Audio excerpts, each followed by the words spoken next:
Structure અને યુનિયનનો different. Structure તમારે define કરવું હોય તો સ્ટ્રક કીવર્ડનો યુઝ થશે. સેમ વસ્તુ તમારે યુનિયન ડિફાઇન કરવું હોય તો તમારે યુનિયન કીવર્ડનો યુઝ થશે. નેક્સ્ટ છે સ્ટ્રક્ચરમાં every member within structure is assign unique memory location. તમારા જે સ્ટ્રક્ચર છે એમાં દરેકે દરેક મેમ્બર માટે યુનિક મેમરી લોકેશન હશે. હવે સામે યુનિયનમાં તો કે in union a memory location is share by all the data member. સ્ટ્રક્ચરમાં દરેકે દરેક મેમ્બર માટે અલગથી મેમરી હશે. એટલે દરેકે દરેક મેમ્બર માટે મેમરી કેવી હશે તો કે યુનિક હશે. યુનિક એટલે બધાની અલગ હશે. સામે યુનિયનમાં શું છે તો કે યુનિયનમાં એ લોકો શું કરે છે તો કે એક જ લોકેશનનો યુઝ કરે છે. એ એક જ લોકેશન ઉપરથી બધા મેમ્બર છે એ મેમ્બર એક્સેસ કરશે. મેમરી એક જ એલોકેટ થયેલી હશે. એ એક જ મેમરીમાં બધા મેમ્બર એનો યુઝ કરશે. એકચ્યુઅલી છે ને એ મેમરીનો ડિફરન્ટ છે ને એ બધામાં આ કોમન છે. ફરતું એ જ પોઈન્ટ આમાં લખ્યો છે. પોઈન્ટ એક જ છે બેમાં. સ્ટ્રક્ચરમાં દરેકે દરેક મેમ્બર માટે અલગ અલગ મેમરી હોય. યુનિયન છે એ શેર મેમરી યુઝ કરે છે. પણ એ એક પોઈન્ટ ઉપરથી આ બધા પોઈન્ટ લખ્યા છે. આપણે જોઈએ કન્સેપ્ટ એક જ આવશે. નેક્સ્ટ છે changing the value of one data member will not affect other data member in structure. સ્ટ્રક્ચરમાં કેવું છે તો કે તમે એક ડેટા મેમ્બરમાં ચેન્જીસ કરો ને તો એ બીજા ડેટા મેમ્બરને અફેક્ટ નહીં થાય. સેમ વસ્તુ યુનિયનમાં કેવું થશે તો કે યુનિયનમાં તમે એક વેલ્યુ ચેન્જ કરો છો ને તો એ વેલ્યુ જે બીજા ડેટા મેમ્બર છે એને અફેક્ટ કરશે. એનું સિમ્પલ રીઝન શું કામ તો કે યુનિયનમાં એક જ મેમરી અલોકેટ થયેલી છે. એ એક મેમરીમાં દાખલા તરીકે તમે ઇન્ટીજર એની વેલ્યુ એન્ટર કરાવી છે. હવે સેમ વસ્તુ તમે તમારું નામ એન્ટર કરાવો છો તો એ વેલ્યુ છે એ ઇરેઝ થઈ અને તમારું નામ સ્ટોર થઈ જશે.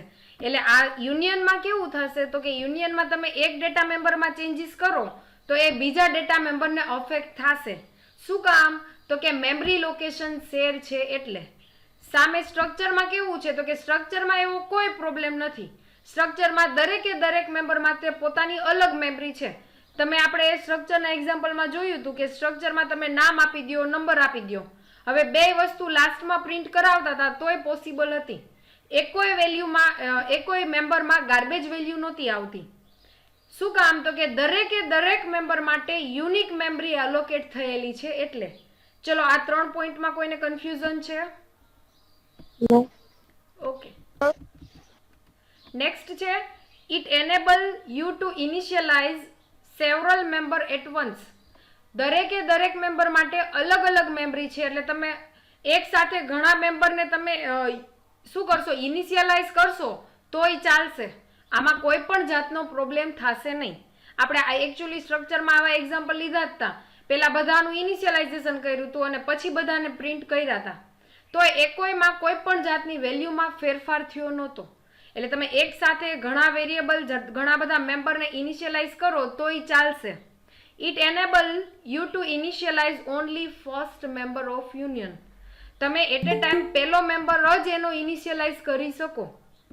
આમાં તમે મલ્ટિપલ મેમ્બરને ઇનિશિયલાઇઝ કરશો તો જે છેલ્લો મેમ્બર હશે એની વેલ્યુ પ્રોપર આવશે. બાકી બધામાં ગાર્બેજ વેલ્યુ આવશે. જે આપણે એક્ઝામ્પલ સાથે બે જોયા જ હતા. નેક્સ્ટ છે the total size of structure is sum of the size of every data member. તમારે સ્ટ્રક્ચરની ટોટલ સાઇઝ કેલ્ક્યુલેટ કરવી હોય તો તમે કઈ રીતે કેલ્ક્યુલેટ કરશો તો કે દરેકે દરેક મેમ્બરની સાઇઝનું તમે એડિશન કરશો, ટોટલ કરશો તો તમને શું મળશે તો કે સ્ટ્રક્ચરની ટોટલ સાઇઝ મળશે.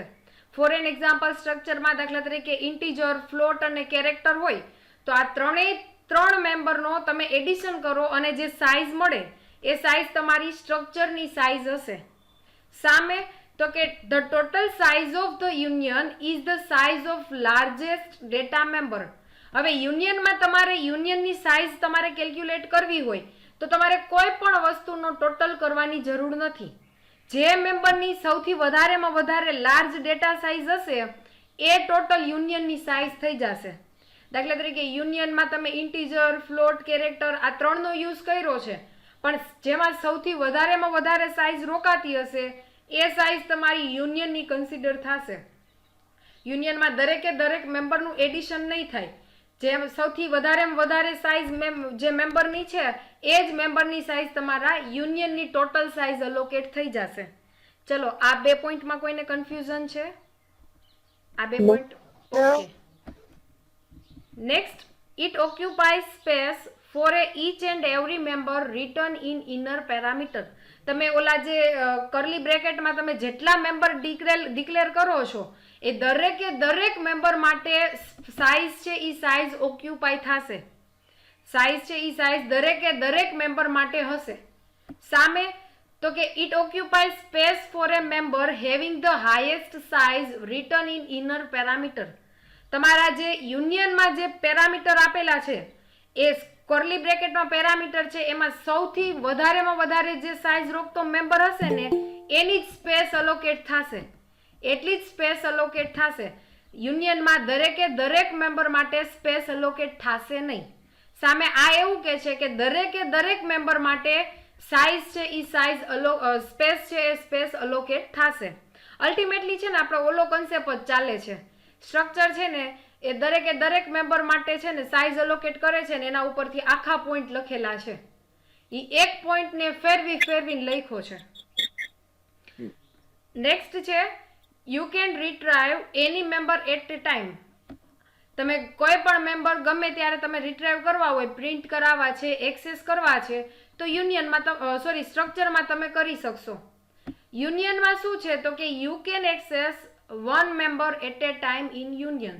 યુનિયનમાં એટ એ ટાઈમ તમે એક જ મેમ્બરનો એક્સેસ કરી શકો છો. જો તમે એક કરતાં વધારે મેમ્બરને ઇનિશિયલાઇઝ કર્યા છે અને તમે નેક્સ્ટ પ્રિન્ટ કરો છો તો જે છેલ્લો મેમ્બર છે એની જ વેલ્યુ તમને મળશે, બાકી બધી વેલ્યુ ગાર્બેજ મળશે. એનો મતલબ એવો કે તમે એટ એ ટાઈમ એક જ મેમ્બરને એક્સેસ કરી શકો. જ્યારે સ્ટ્રક્ચરમાં તમે એક કરતાં વધારે મેમ્બરને એટ એ ટાઈમ એક્સેસ કરવા હોય તો તમે કરી શકશો. ચલો આ જે હતા એ તમારા સ્ટ્રક્ચર અને યુનિયનનો ડિફરન્ટ હતો. સ્ટ્રક્ચર અને યુનિયનના ડિફરન્ટમાં કોઈને કન્ફ્યુઝન છે? આમાં કઈ છે ક્વેશ્ચન?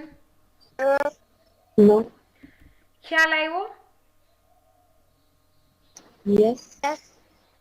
મેઇન ડિફરન્ટ એક જ છે. જે ઓલો મેમ્બરી સ્ટ્રક્ચર છે ને એ દરેકે દરેક મેમ્બર માટે મેમ્બરી અલોકેટ કરે છે. એ એક પોઈન્ટ ઉપરથી આ બધા પોઈન્ટ બનાવ્યા છે.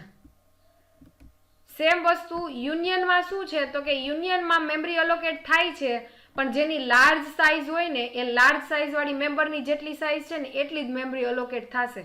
દરેકે દરેક મેમ્બર માટે સેપરેટ મેમરી અલોકેટ નથી થતી. એ એક જ પોઈન્ટ ઉપરથી આ બધા પોઈન્ટ લખ્યા છે.